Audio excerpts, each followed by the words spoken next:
नमस्कार दोस्तों। तो आप लोगों के बीच अब हम जे टेट का थर्ड वीडियो लेकर आ गए हैं। तो ये भी वीडियो बहुत ही इम्पोर्टेंट है जे टेट के लिए। तो जो भी कैंडिडेट जे टेट देने वाले हैं उनके लिए वीडियो इम्पोर्टेंट होने वाली है। तो इससे पहले हम वीडियो नंबर 1, वीडियो नंबर 2 और अपलोड कर चुके हैं। तो अगर आप लोगों ने वो वीडियो नहीं देखे तो जाके देख लीजिए, तो इस वीडियो को समझने में और भी आसानी होगी।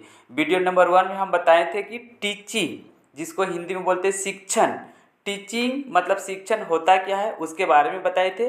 तो आपने अब तो नहीं देखे होंगे, इसलिए हम आप इस वीडियो में हल्का सा बता दे रहे हैं कि टीचिंग मतलब शिक्षण, इसका मतलब होता है कि हम आपको जो पढ़ा रहे हैं, ठीक, उसको बोलते हैं टीचिंग मतलब शिक्षण।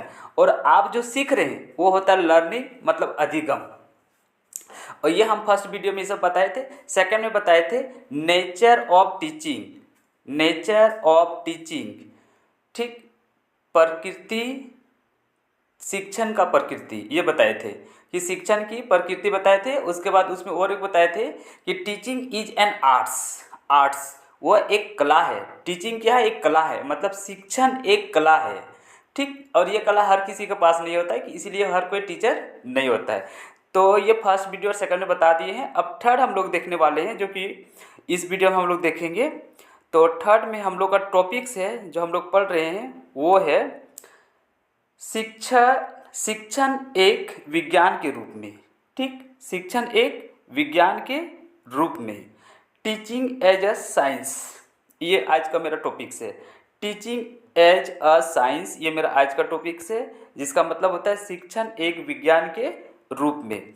तो इससे पहला जो वीडियो हम अपलोड किए थे उसमें बताए थे टीचिंग एज अ आर्ट्स, ठीक, शिक्षण एक कला था, शिक्षण एक कला के रूप में हम लोग इस पहले वीडियो में देखे हुए थे। तो आज हम लोग क्या देखने वाले हैं? टीचिंग एज अ साइंस, शिक्षण एक विज्ञान के रूप में। अब देखिए इसके बारे में हल्का सा हम कुछ बता दे रहे हैं, ठीक है, देखिए बता रहे हैं। नंबर 1 पहले पॉइंट देखिए, शिक्षण को विज्ञान की, सॉरी, हाँ, शिक्षण, शिक्षण मतलब क्या होता है? टीचिंग। और टीचिंग मतलब क्या? अभी हम जो आपको टीच करा रहे हैं मतलब हम आपको शिक्षण दे रहे हैं, पढ़ा रहे हैं, शिक्षण दे रहे हैं। और आप पढ़ रहे हैं मतलब अधिगम कर रहे हैं, लर्निंग कर रहे हैं, ठीक है। तो ये हो गया शिक्षण। शिक्षण क्या है? हम आपको पढ़ा रहे हैं तो हम आपको शिक्षण दे रहे हैं। शिक्षण समझ में आ गया? समझना जरूरी है, वरना आगे समझ में नहीं आएगा कि शिक्षण होता क्या है। तो मेन टॉपिक सबको समझ में आना चाहिए ना कि टॉपिक्स है क्या। सो टॉपिक है शिक्षण मतलब टीचिंग। हम लोग अभी जितने पढ़ेंगे टीचिंग के ही बारे में पढ़ेंगे, शिक्षण के बारे में पढ़ेंगे कि टीचिंग शिक्षण होता क्या है, वो हम फर्स्ट वीडियो में बताए हैं। इसके बाद हम लोग इसका नेचर को देखें, प्रकृति को देखें सेकंड वीडियो में। थर्ड में हम लोग देख रहे हैं टीचिंग एज अ साइंस, ठीक। तो ये वीडियो भी आप लोगों को बहुत ही अच्छी तरह से समझ में आएगा, हर वीडियो की तरह ये भी आपको अच्छा लगेगा। तो शिक्षण देखिए मतलब टीचिंग, टीचिंग को विज्ञान, विज्ञान एज मतलब विज्ञान की तरह माना गया है, ठीक है। आप देखिए विज्ञान तो समझते हैं, साइंस है ना, जिसमें कितने सारे कहानी है, इलेक्ट्रॉन की खोज से लेकर बल्ब से बनने तक की कहानी साइंस, 2G से लेकर 5G तक कितना है साइंस। आज एरोप्लेन आकाश में उड़ता है, ठीक है, किसके वजह से? साइंस। अब देखिए ये जो साइंस है, इतने सारी चीज़ हम बोले, आज हम वीडियो भी बना रहे हैं तो साइंस के मदद से, कंप्यूटर के हेल्प से, मोबाइल का हेल्प से, ये सब क्या है? साइंस। लेकिन अब ज़रा सोचिए, ये सब का अलग दुनिया है। लेकिन शिक्षण ये तो टीचिंग लाइन का है ना। शिक्षण मतलब क्या? किसी को बच्चा को सिखाना, किसी को बच्चा को सिखाना, सिर्फ बच्चा को नहीं, जैसे हम आपको अभी टीचिंग करवा रहे हैं, शिक्षण दे रहे जे टेट का, है ना। तो अब इसमें भी बोलिएगा सर ये साइंस कैसे हो गया, मतलब कहाँ टीचिंग और कहाँ साइंस, इसे क्या लेना देना है? लेना देना है, ठीक है, उसी को हम लोग अब इस वीडियो में पढ़ेंगे। और आपको हम बताएंगे कि किस तरह से लेना देना है, आखिर क्यों कहा गया कि जो शिक्षण है मतलब टीचिंग है वो एक साइंस है, ठीक है। कहने का पीछे कुछ ना तो लॉजिक होगा, तभी तो वो हो रहा है ना, वरना क्यों होता। तो वही लॉजिक को हम इस वीडियो में आपको बताने वाले हैं। तो देखिए पहले देखिए, शिक्षण मतलब कि टीचिंग को विज्ञान कहा गया है, माना जाता है, ठीक है, माना जाता है, कहीं कहीं है कहीं कहीं नहीं है, लेकिन माना जाता है क्योंकि यह व्यवस्थित और तार्किक है, ठीक, कैसा व्यवस्थित और तार्किक है। आधुनिक वैज्ञानिक, ये इंपॉर्टेंट पॉइंट है, ठीक है। देखिए ये पॉइंट हम आपको बता रहे हैं, बहुत ही इंपॉर्टेंट पॉइंट है, इसको आप नोट कर लीजिएगा यहाँ से। कि है आधुनिक वैज्ञानिक। ठीक, आधुनिक मतलब मॉडर्न युग जो अभी चल रहा है, 20 सेंचुरी 21 सेंचुरी, ठीक है, मॉडर्न युग अभी। उसके जो वैज्ञानिक है, अब वैज्ञानिक जानते हैं ना, साइंटिस्ट, ठीक है, जिसके पास नॉलेज रहता है एकदम साइंटिस्ट तो पागल जैसा हो जाता है, ठीक है, पागल नहीं पर उतना काम ही करता है। अब बोलते हैं, अब वो साइंटिस्ट किस वजह का, यहाँ पे लिखा है शिक्षा शास्त्र। कौन सा शास्त्र? शिक्षा शास्त्र का साइंटिस्ट। आप नाम सुने होंगे शिक्षा शास्त्र का साइंटिस्ट। अभी आप जितना भी पढ़े होंगे साइंस से रिलेटेड साइंटिस्ट के बारे में सुनते होंगे, है ना। एक भी ऐसा कोई साइंटिस्ट नहीं होगा जो साइंस नहीं पढ़ा होगा, साइंस नहीं जानता होगा, है ना। लेकिन अब देखिए यहाँ पे है शिक्षा शास्त्र का साइंटिस्ट। ठीक, अब देखिए यहाँ पे हम नाम बताने वाले हैं, आधुनिक वैज्ञानिक शिक्षा शास्त्र, ठीक, जिसको इंग्लिश में बोलते हैं मॉडर्न साइंटिफिक पैथोलॉजी, है ना। मॉडर्न साइंटिफिक पैथोलॉजी के जनक कहा जाता है। जनक मतलब पिता, उसके खोजकर्ता, उसके जन्मदाता कौन है? जे एफ हर्बर्ट। नाम याद रखिएगा, जे एफ हर्बर्ट, ठीक है। इंग्लिश में देखिए जे एफ हर्बर्ट। तो नंबर सबसे 1 पॉइंट आ गया कि जे एफ हर्बर्ट है कौन, ठीक है। तो जे एफ हर्बर्ट एक आधुनिक वैज्ञानिक शिक्षा शास्त्र है, मॉडर्न साइंटिफिक पैथोलॉजी है। इसी को कहा जाता है मॉडर्न आधुनिक वैज्ञानिक शिक्षा शास्त्र, modern scientific pathology. Modern scientific pathology कहा जाता है किसको? जे एफ हर्बर्ट को, ठीक है। किसको? जे एफ हर्बर्ट को। अब देखिए जो ये जे एफ हर्बर्ट है, इसका नाम जुड़ा गया है मॉडर्न साइंटिफिक। किससे जुड़ा गया है? साइंटिफिक, ठीक है, पैथोलॉजी। इसका मतलब ये हो गया कि जो जे एफ हर्बर्ट है ना, जे एफ हर्बर्ट है, ये तो एक साइंटिफिक है ही है, तभी ना वैज्ञानिक कहा गया, साइंटिफिक है। तो इसे तो साइंस के बारे में नॉलेज होगा, प्लस साइंस के बारे में नॉलेज होगा, प्लस देखिए TEACHING, टीचिंग, ठीक, इसको बोलते हैं टीचिंग, जिसका मतलब होता है शिक्षण, ठीक है। तो इसको शिक्षण के भी बारे में नॉलेज होगा, टीचिंग के भी बारे में नॉलेज होगा। इसके पास दोनों नॉलेज होगा। किसके पास? जे एफ हर्बर्ट के पास। ये जे एफ हर्बर्ट है कौन? तो मॉडर्न साइंटिफिक पैथोलॉजी के जनक है, जिसको कहा जाता है आधुनिक वैज्ञानिक शिक्षा शास्त्र के जनक है। तो इसके पास बोथ नॉलेज है, एक मतलब शिक्षण, टीचिंग, और दूसरा साइंस। तो इसके पास जब दोनों नॉलेज है तो ये दोनों को कंपेयर करने लगा, ठीक, क्या करने लगा? कंपेयर, मतलब दिमाग में इसको चलाने लगा, कंपेयर करने लगा। उसने क्या क्या कंपेयर किया सुनिए। सबसे पहले उसे लगा कि हम तो पहले साइंस पढ़े हुए, हम साइंटिफिक है, ठीक है, मतलब साइंटिस्ट है, किसके? शिक्षा शास्त्र के। तो हम पहले ये देखें कि सबसे पहले ना एटम, ATOM, एटम, जिसको बोलते हैं परमाणु, ठीक, क्या बोलते हैं? परमाणु, इसी से बनता है परमाणु, ठीक है, इलेक्ट्रॉन। सबसे पहले साइंटिस्ट लोगों ने परमाणु की खोज की, इलेक्ट्रॉन, परमाणु मतलब एटम, हाँ, परमाणु अणु की खोज की, है ना। अब हम हल्का सा साइंस बता दे रहे ताकि आपको अच्छी तरह से समझ में आए। सबसे पहले एटम मतलब परमाणु की खोज की। अब जैसे जैसे परमाणु की खोज हो गई, ठीक है, रिसर्च आगे जारी रहा। उसके बाद खोज हो गया ELECTRON, इलेक्ट्रॉन, उसके बाद प्रोटॉन, उसके बाद न्यूट्रॉन। चलो, एटम की खोज हुआ, इलेक्ट्रॉन, प्रोटॉन, न्यूट्रॉन। इसके बाद खोज करते करते पता चला अरे तो करंट बन गया, CORRENT, करंट मतलब बिजली, ठीक, क्या हो गया? बिजली। उसके बाद जैसे बिजली बना ना, मोटर बन गया, ठीक, अरे MOTER, मोटर। आज मोटर से ही तो सारा, इतनी जो गाड़ियाँ चलती है, फैन चलती है, कूलर चलता है, सब कुछ चलता है मोटर की वजह से, है ना। अब मोटर के बाद से कितने सारी चीज़ बन गया।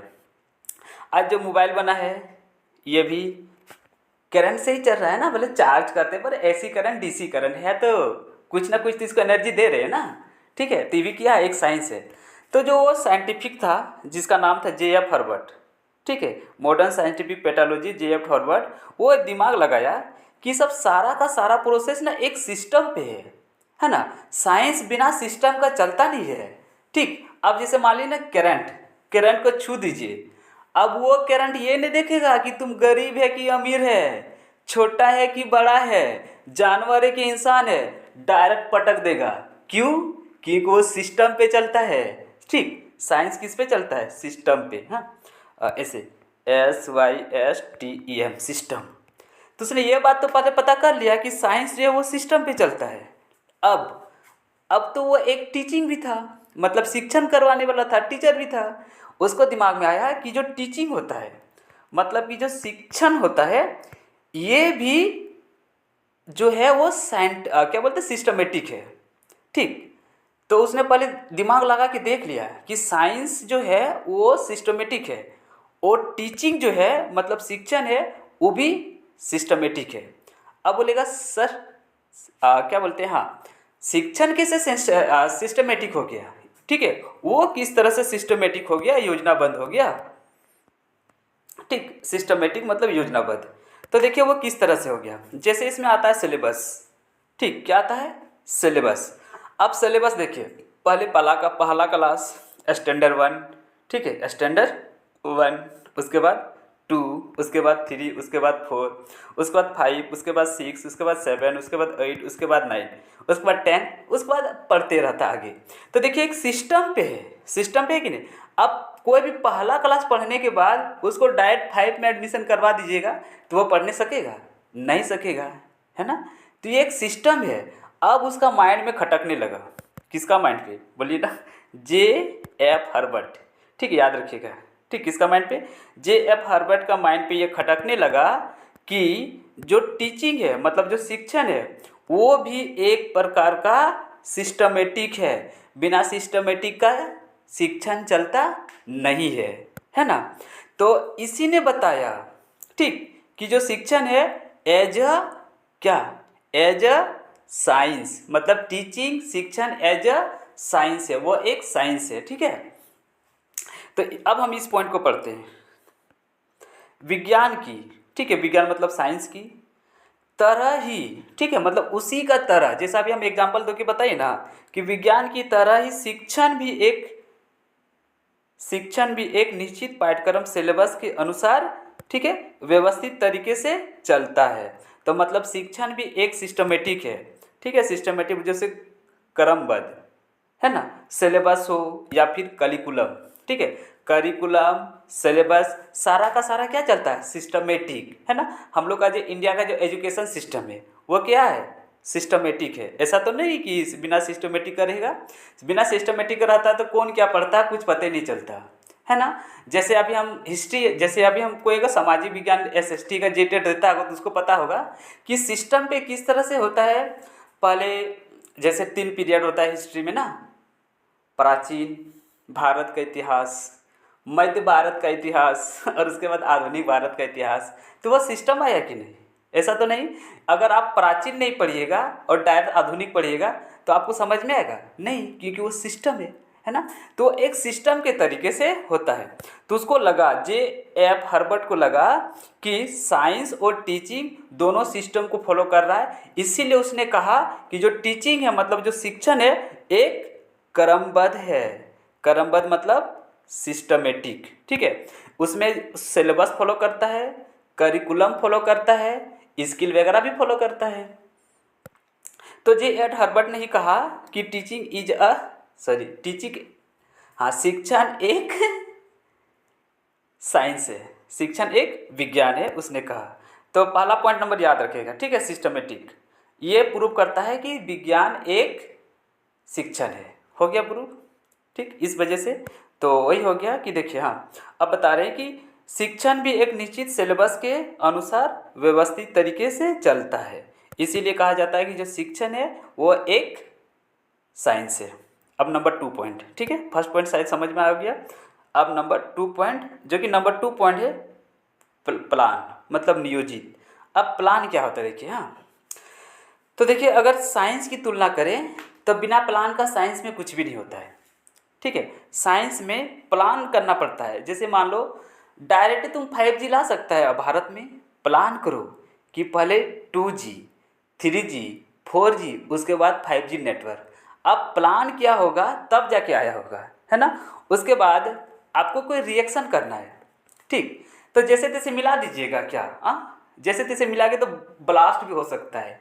अम्ल और क्षार को मान लो रिएक्शन करना है, तो कितना बेसिड लेना है, कितना और एसिड लेना है, सॉरी बेसिड नहीं, कितना बेस लेना है और कितना एसिड लेना है, इसकी जानकारी होनी चाहिए। प्लस वो कौन सी एसिड है, मतलब कौन सी अम्ल है, उसका पीएच मान कितना है, वो कितना पावरफुल है, ये सब सारा जब आपके पास नॉलेज नहीं रहेगा, हाँ, तो अब जब तक आप उसके बारे में प्लान नहीं कीजिएगा कि इसको किस तरह से रिएक्शन करवाना है, तो बिना प्लान का आप एक्सपेरिमेंट नहीं कर सकते।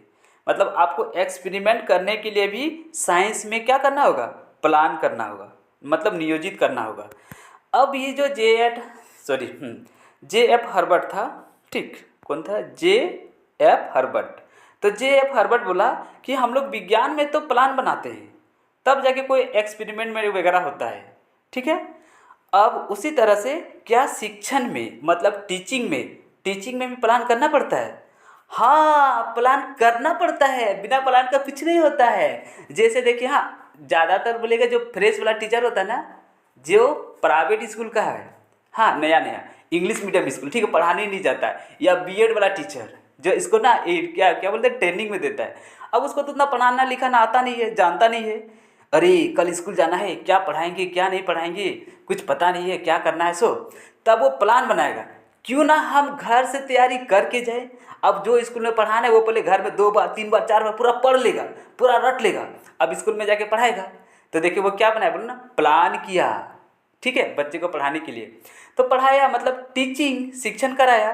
तो यहाँ पे अब उसको लगा कि जो टीचिंग है, मतलब जो शिक्षण है, वो भी प्लान के अनुसार चलता है, नियोजित करता है, और साइंस भी, ठीक है, विज्ञान भी प्लान करता है ना, मतलब कि नियोजित करता है।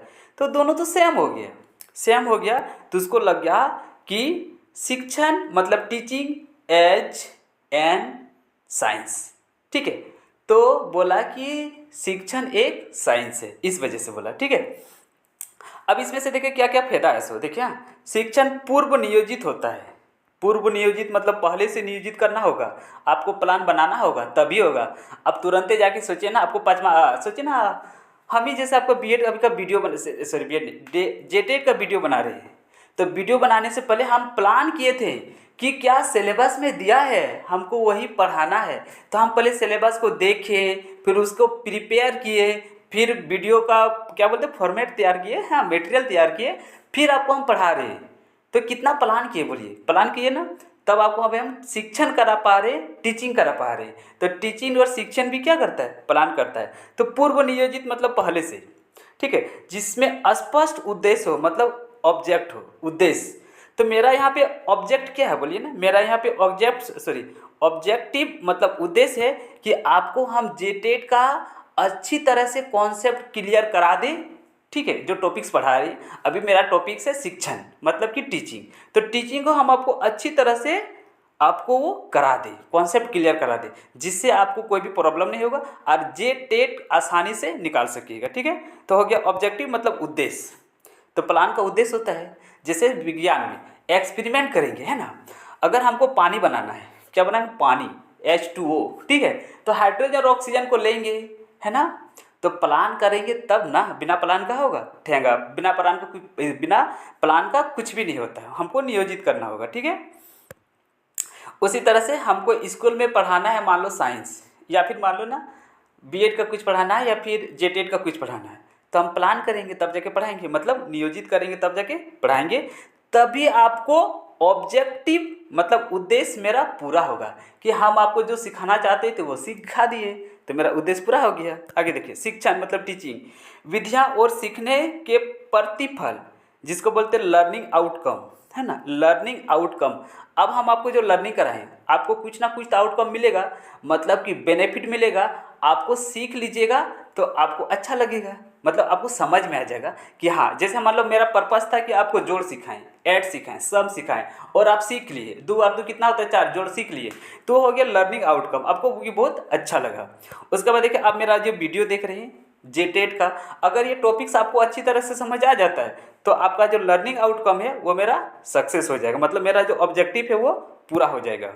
ठीक है, सीखने के प्रति, है ना, प्रतिफल, अब सीखना है तभी तो एग्ज़ाम निकलेगा, वरना कैसे एग्ज़ाम निकलेगा। ठीक है, कि तय होता है, तो ये सब सारा चीज़ पहले से तय होता है। तो जे एफ हार्वर्ड को लगा कि जो साइंस और टीचिंग मतलब शिक्षण है, इस सब पॉइंट कॉमन है, इसीलिए उसने बोल दिया, ठीक है, कि साइंस में भी सिस्टमेटिक है और शिक्षण में भी सिस्टमेटिक है। साइंस में भी प्लान नियोजित है और साइंस टीचिंग मतलब शिक्षण में भी प्लान नियोजित है। इसीलिए शिक्षण टीचिंग इज ए विज्ञान। ठीक है शिक्षण जो है एक विज्ञान के रूप में। नेक्स्ट, अब उसके बाद आता है नंबर थर्ड पॉइंट। ठीक है, नंबर थर्ड पॉइंट है रीजनिंग। रीजनिंग मतलब समझते हैं ना, रीजनिंग मतलब तर्क। आपको तर्क वितर्क करना पड़ता है ना तर्क वितर्क मतलब दिमाग लगाना पड़ता है। ठीक है, एक तरह का पजल सॉल्व करने का जैसा। तो हर बच्चा जानता होगा कि विज्ञान में कितना दिमाग लगाया जाता है। बिना दिमाग लगाए, बिना तर्क वितर्क लगाए कभी भी रीजनिंग सॉल्व हुआ है नहीं ना, है ना। अब अगर मान लो कंपटीशन का तैयारी किए होंगे तो रीजनिंग एक चैप्टर भी है जिसमें बहुत सारा हिस्सा क्या बोलते हैं दिमाग वाला रहता है, तर्क लगाने वाला। ठीक है, पजल जैसा क्वेश्चन, मम्मी का पापा का नाना का पोता का मम्मी का हंसना, उसका हस्बैंड क्या कहलाएगा, है ना, कितना घुमा फिरा के रहता है। उत्तर दिशा से गया, फिर पश्चिम मुड़ा, फिर बाएं मुड़ा, फिर दाएं मुड़ा, फिर फलना का तुस्का का बेटी का बगल में जाके बैठ गया, अब कौन सा स्थान पे बैठा है। लो बाबा, इतना सारा लॉजिक लगा। ठीक है, तो बोल रहे हैं कि साइंस में लॉजिक लगाना पड़ता है। अभी हम मैथ वाला चल गए थे ना, चलो साइंस से बता रहे। साइंस में जैसे आपको कुछ एक्सपेरिमेंट करना है तो दिमाग लगाना पड़ा होगा कि कितना पीएच मान वाला एसिड रखें, कितना बेस रखें, ठीक है, वगैरह वगैरह। और पहले कौन सा सब्जेक्ट पढ़ेगी तो अच्छे से समझ में आएगा। जैसे आपको मान लो लाइटें पढ़ना है तो डायरेक्ट ही प्रकाश का परावर्तन तो नहीं पढ़ सकते ना, उसके लिए आपको पढ़ना होगा पहले प्रकाश होता क्या है, वो किस डायरेक्शन पे पासिंग कर सकता है, सरल रेखा पे गति करता है। ठीक है, तो वो सब सारा तर्क विकल्प लगाना पड़ता है, तब जाके एक्सपेरिमेंट वगैरह होता है।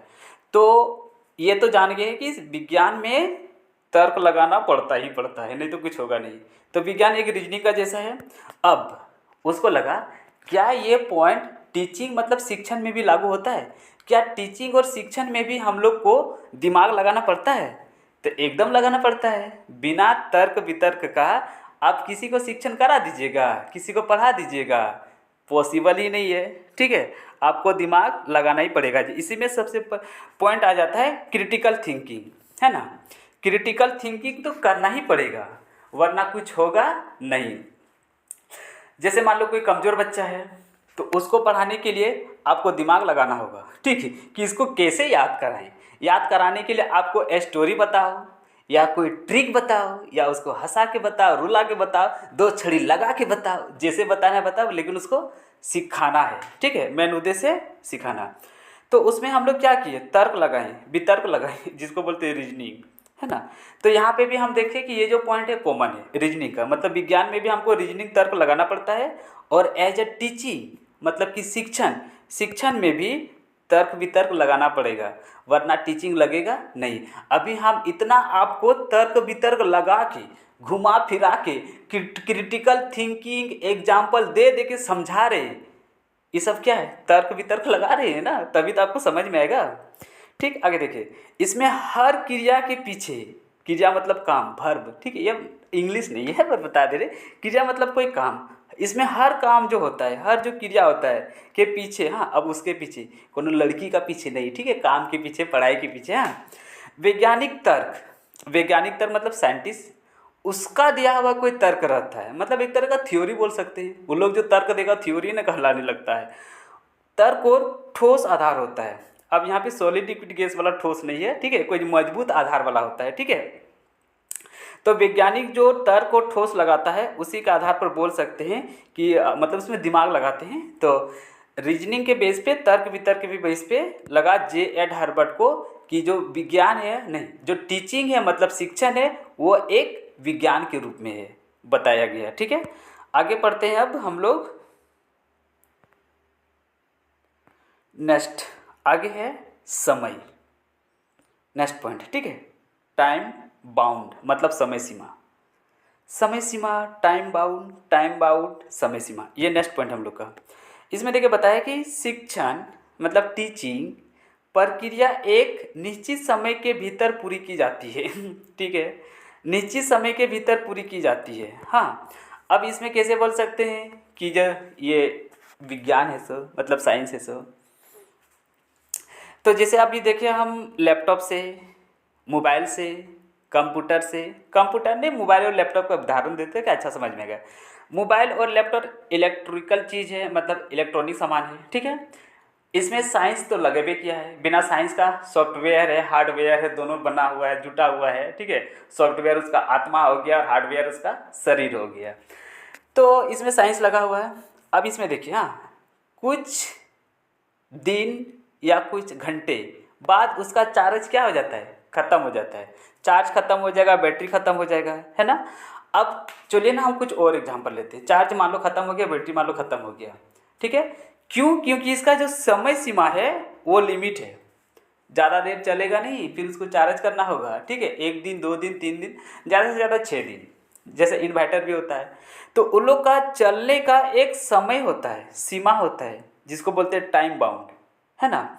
अब जैसे मान लिया हम चूना पानी का रिएक्शन करवाएंगे साइंस में, चूना खरीद के ले आए हैं, उसमें पानी डाल दिए। अब शुरू शुरू में तो पूरा उबलेगा, डबकेगा पूरा एकदम, ठीक है अब बोलिए कि वह डबकते रहेगा, उबलते रहेगा, नहीं ना, कुछ देर बाद वो भी शांत हो जाएगा। तो उसका भी जो वहाँ पे गर्म होना है, डबकना है, जिसको बोलते हैं पूरा एकदम उछाल मारना, ठीक है, गर्म हो जाता है, तो उसका भी अपना एक समय सीमा होता है, ठीक। क्या होता है? समय बाउंड होता है। तो केमिकल रिएक्शन करवाओ साइंस में, ठीक है, और बैटरी लोग का चार्ज भी देखता है, लिमिट समय तक रहता है, उसके बाद ख़त्म होना ही होना है। चाहे 2 हफ्ता कहाँ जाता है, 3 दिन, 4 दिन, 5 दिन, 1 घंटा, 2 घंटा, जब जैसा चलता है, ठीक है, लेकिन उसके बाद ख़त्म होना ही ख़त्म होना है। तो जे एट हर्बर्ट को लगा कि साइंस में क्या होता है, टाइम सीमा होता है, मतलब टाइम बाउंड होता है, समय सीमा होता है। क्या टीचिंग में, शिक्षण में भी समय सीमा होता है? हाँ, होता है। कैसे होता है भाई? अभी मान लो जेटेट का एग्ज़ाम आने वाला है 2 हफ्ता बाद, तो हमको 2 हफ्ता के अंदर ही पूरा सिलेबस कंप्लीट करना होगा, है ना। आप अगर पहला क्लास में हैं, ठीक है, तो पहला क्लास में ही आपको पूरा किताब पढ़ के ख़त्म करना होगा। पहला क्लास का किताब दूसरा क्लास में चलने वाला नहीं है, ठीक है। 9 का बुक 10 में नहीं चलेगा, 10 का बुक 9 में नहीं चलेगा, सॉरी 10 का बुक 11 में नहीं चलेगा। तो ये आपको समय सीमा दिया गया है, जिसको बोलते हैं टाइम बाउंड। उसी के अंदर में आपको सिलेबस को कंप्लीट करना है, उसी के भीतर देखिए पूरी की जाती है ना। तो हम लोग कितने भी करते हैं हर साल में, ठीक, 8वां क्लास का किताब हो तो 8वें में पढ़ के ख़त्म करो, उसके लिए समय सीमा सीमित है, जिसको बोलते हैं टाइम बाउंड। तो अब वो जो जे एफ हर्बर्ट था, उसको लगा कि साइंस में भी, ठीक है, समय सीमा है, मतलब टाइम बाउंड है, और टीचिंग मतलब शिक्षण में भी टाइम बाउंड है, समय सीमा है। तो अब हम बोल सकते हैं क्या, जो साइंस है, मतलब जो टीचिंग है, जो शिक्षण है, वो साइंस है। हाँ, बोल सकते हैं, इस पॉइंट के अंदर से बोल सकते हैं कि टीचिंग शिक्षण साइंस के रूप में, ठीक है। Teaching is as a science, teaching as a science, ठीक है, उसके रूप में, साइंस के रूप में टीचिंग है, क्योंकि इसका समय सीमा है, सीमा बॉन्ड है। नेक्स्ट और लास्ट पॉइंट लेते हैं अब इस वीडियो का।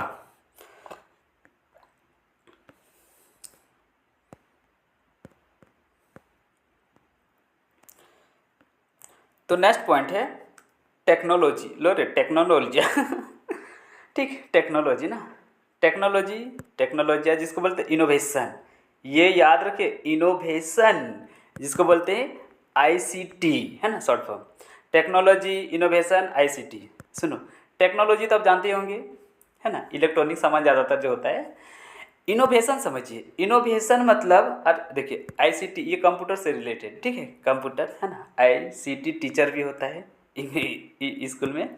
और इनोवेशन का मतलब होता है कोई भी नया चीज़ को बनाते रहना, क्रिएट करते रहना। अब यहाँ क्रिएट नहीं करना है, जैसे एग्जांपल बता रहे हैं। इनोवेशन क्या होता है, टेक्नोलॉजी क्या है, और आईटीसी क्या है, सारा देखिए ये सब जो वर्ड है, टेक्नोलॉजी, इनोवेशन, आईटीसी, ये सब सारा साइंस का वर्ड है। इसमें होता क्या है देखिए, अब ना यहाँ से 19th सेंचुरी में मूव कीजिए। कितना सेंचुरी? 19th सेंचुरी, 19वीं शताब्दी।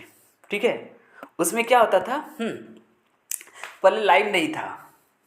पहले क्या नहीं था? करंट नहीं था, लाइन नहीं था, बिजली नहीं था। ठीक है, सब गांव में। देखिए भारत जो है गांव का देश है। भारत में 4 बड़ा बड़ा शहर है, दिल्ली, मुंबई, चेन्नई, कलकत्ता, लेकिन है तो ज़्यादातर शहर है ना। ठीक है, उसी में पूरा नहीं न बसा है। तो भारत गाँव का देश है और पहले गाँव में बिजली नहीं हुआ करती थी, है ना। अब देखिए बिजली का इनोवेशन हो जाता है। ठीक, क्या हो जाता है? बिजली का इनोवेशन हो जाता है, मतलब बिजली आ जाती है गांव में। ठीक है, अब बिजली आ गया, सबका घर लाइट से जगमगाने लगा, मतलब बल्ब आ गया, है ना। अगर आप सोचिए बिजली नहीं आता तो बल्ब भी नहीं आता। ठीक, बिजली आया तब ना बल्ब आया। तो पहले बिजली का इनोवेशन हुआ, ठीक है, उसके बाद बल्ब का इनोवेशन हुआ, फिर गांव में बिजली आया। अब गांव में बिजली आया तो ना, पता है और एक चीज़ क्या आ गया? साउंड वाला सिस्टम, जिसको बोलते हैं एफएम। एफएम आ गया। और सबसे इम्पोर्टेंट चीज़ आया था, ठीक है, सबसे interesting cheese, black and white TV. सबसे पहले तो ब्लैक एंड वाइट टीवी आया था ना। तो देखिए क्या क्या इनोवेशन हो रहा है। पहले बिजली का इनोवेशन हुआ, ठीक है, फिर बल्ब का इनोवेशन हुआ, अब टीवी का भी इनोवेशन हो गया। अब जितना उस समय का जो सीरियल होता था ना, खासकर रामायण, रामायण जब लगती थी तो पूरा शहर का शहर, गांव का गांव सन्नाटा हो जाता था उसको देखने के लिए। सोचिए, तो अब सोचिए यहाँ से किस चीज़ का इनोवेशन हुआ? प्रोग्राम का इनोवेशन हुआ, मूवी बनना शुरू हो गया टीवी पे, है ना। फिल्म का इनोवेशन हो गया, क्या क्या साइंस में इनोवेशन हो रहा है। टीवी का इनोवेशन हुआ, उसके बाद रंगील टीवी, ठीक, उसके बाद मोबाइल आ गया। अब मोबाइल में भी देखिए ना क्या क्या इनोवेशन हुआ। पहले तो कीबोर्ड वाला मोबाइल था ना, बटन दाबो, नोकिया वाला, है ना, नोकिया वाला सिस्टम। उसके बाद आ गया चाइनीज मोबाइल, स्मार्टफोन, ठीक है। अभी तो ना जाने कितना कितना हो गया। तो दिन पे दिन कितने नए चीज़ का इनोवेशन हो रहा है, ठीक है। साइंस का फील्ड में बहुत सारे चीज़ का इनोवेशन हुआ। अब क्या ये इनोवेशन, ठीक है, क्या ये इनोवेशन शिक्षण मतलब टीचिंग में भी हुआ है? तो J8 फॉरवर्ड को लगा हाँ हुआ है, टीचिंग में भी, शिक्षण में भी इनोवेशन हुआ है। इसीलिए उसने कह दिया कि टेक्नोलॉजी इनोवेशन ICT के अनुसार टीचिंग मतलब शिक्षण एक विज्ञान है। शिक्षण एक विज्ञान है, साइंस एज अ, नहीं, टीचिंग एज अ साइंस, है ना। तो देखिए क्या क्या बोला, आधुनिक शिक्षण में मतलब आधुनिक मॉडर्न टीचिंग में, हाँ मॉडर्न का मतलब अभी का बात बोल रहे हैं, ठीक है। अब देखिए ना, पहले के ज़माना जो शिक्षण की बात करते हैं, शिक्षण की बात मतलब टीचिंग की बात, पहले ज़माने क्या होता, गुरुकुल हुआ करता था। वहाँ पे क्या होता था, चाहे राजा का बेटा हो, चाहे राजा का बेटी हो, है ना, चाहे रंक हो मतलब गरीब हो, ठीक है, गरीब हो, अमीर हो, राजा हो, मिडिल क्लास का हो, सब का सब गुरु का आश्रम में जाके टीचिंग मतलब शिक्षण ग्रहण करता था, ठीक है। लेकिन अभी का टाइम में कौन जाता है रे जंगल। ठीक है, पहले का टाइम में गुरु जो बोलता था वही होता था। पहले 4 को वेद पढ़ाई होती थी, ठीक है, तंत्र मंत्र वगैरह सब उसी में आ जाता है, चतुर्वेद वगैरह जितना था। गुरु बोलता था जा भिक्षा मांग के आओ, तो सब जाता था, चाहे भगवान राम हो या कृष्ण हो या बोध हो, ठीक है। जो गुरु का आश्रम गया है, गुरु के बात को मानने के लिए भीख मांगने भी गया है, बोलता था टकला हो जाओ, टकला हो जाता था। बोलता था बेल देख के लाओ, तो बस बेल देखने चल जाता था, लकड़ी चुन के लाओ, लकड़ी चुन के लाता था, है ना। अभी का सिस्टम में ऐसा सरकार कर दिया है, तुम उसको 2 थप्पड़ लगा भी नहीं सकता है, डांट भी नहीं सकता है। ऐसा हल्ला करेगा तो तुरंत पेरेंट्स बुला देगा, झगड़ा हो जाएगा, थाना पुलिस हो जाएगा। तो सोचिए कितने सारे इनोवेशन हो गया मॉडर्न टेक्नोलॉजी पे, है ना। अभी बच्चा को मन करेगा तो पढ़ेगा, नहीं तो नहीं पढ़ेगा, मास्टरी को लतिया देता है, गरिया देता है। ठीक, ऐसा सरकारी स्कूल में होता है, प्राइवेट स्कूल में नहीं होता है। तो विज्ञान में भी इनोवेशन हुआ और साइंस नहीं, टीचिंग मतलब शिक्षण में भी क्या हुआ, इनोवेशन हुआ है। अब देखिए आधुनिक शिक्षण मतलब अभी की बात करें तो अभी का जो शिक्षण की व्यवस्था है, अभी का जो शिक्षा का टीचिंग का व्यवस्था है और पहले में बहुत सारा इनोवेशन हो गया, मतलब तरीका जो है वो चेंज हो चुका है। चाहे वो पढ़ाने के तरीका हो, मतलब कि टीचिंग मेथड वो चेंज हो चुका है ना। पहले इंक वगैरह, चलो इंक वगैरह नहीं, पहले लोग ज़्यादातर मंत्र वगैरह से पढ़ते थे, है ना। अभी जो पढ़ते हैं सिर्फ पैसे के लिए, ठीक है, किस में सरकारी नौकरी लगेगा, किस में ज़्यादा पैसा है, किस कोर्स में ज़्यादा है वही वाला ज़्यादा पैसा पड़ेगा। पहले ऐसा नहीं, पहले लोग पढ़ते थे अपने भलाई के लिए, और जो जिसे वो विद्या जिससे दूसरे की भलाई हो। अभी दूसरे की भलाई भाड़ में जाए, अपना काम बनता भाड़ में जाए जनता। ठीक है, नेता वाला बुद्धि। तो शिक्षण में तकनीक हो गया, ठीक है, जैसे इसको इंफॉर्मेशन एंड कम्युनिकेशन टेक्नोलॉजी लिया गया है। ठीक है, तो बता रहा है कि इंफॉर्मेशन और कम्युनिकेशन टेक्नोलॉजी जो है वो साइंस है, और नवाचार ये वर्ड जो है वो शिक्षण का है, टीचिंग का है। नवाचार का उपयोग किया जाता है ताकि सीखने की प्रक्रिया को बेहतर बनाए जा सके, है ना। तो यहाँ बोल रहा है कि जो इंफॉर्मेशन है, कम्युनिकेशन टेक्नोलॉजी है, उसका यूज़ किया जाता है शिक्षण में। ठीक है, ताकि क्या होगा, शिक्षण की जो सीखने की जो प्रक्रिया है वो बेहतर से बेहतर बन सके, है ना। तो ये पॉइंट भी ठीक है। और हम जो बता रहे हैं कि दोनों के बीच में कनेक्शन है ना, कि इसमें साइंस में इनोवेशन हुआ है और टीचिंग मतलब शिक्षण में भी इनोवेशन हुआ है, चेंजेस हुआ है। जैसे जैसे जनरेशन बढ़ते गया, जैसे जैसे साल आगे बढ़ते गया, वैसे वैसे पढ़ाई में भी इम्प्रूव होते गया। ठीक है, ये बात सही है कि ये बात अलग है कि पहले ज़माने में ज़्यादा पढ़ना पड़ता था, अब धीरे धीरे सिलेबस को कम कर दिया जा रहा है, सब कैटेगरी में बांट दिया गया है। तो इस सारे पॉइंट के अनुसार, इतने सारे पॉइंट के अनुसार हम लोग बोल सकते हैं कि टीचिंग मतलब शिक्षण एक विज्ञान है। क्या है, कला है कला नहीं, विज्ञान मतलब साइंस है। तो ऐसा कहने वाले कौन है, J.H. हर्बर्ट। आई थिंक हमको लगता है आप लोगों को ये वीडियो अच्छी तरह से समझ में आ गया होगा। तो बढ़ते हैं, अब मिलते हैं, बढ़ते नहीं मिलते हैं नेक्स्ट वीडियो के लिए। तब तक के लिए थैंक यू, बाय बाय। और अभी तक मेरा अगर चैनल को सब्सक्राइब नहीं किया तो कर लीजिए, क्योंकि J.T.E.T का हम और भी वीडियो लाने वाले हैं। ठीक है, तब तक के लिए बाय। कमेंट कीजिएगा हाँ कि आपको वीडियो कैसा लगा, ठीक है, तब ना हमको मोटिवेशनल मिलेगा। ऐसे मेरा चैनल एक भी नया नया है, हाँ कीजिएगा तो आपका सपोर्ट मिलेगा, तो और भी वीडियो बनाने का अच्छा लगेगा। तब तक के लिए मिलते हैं, bye, thank you for watching, that's all.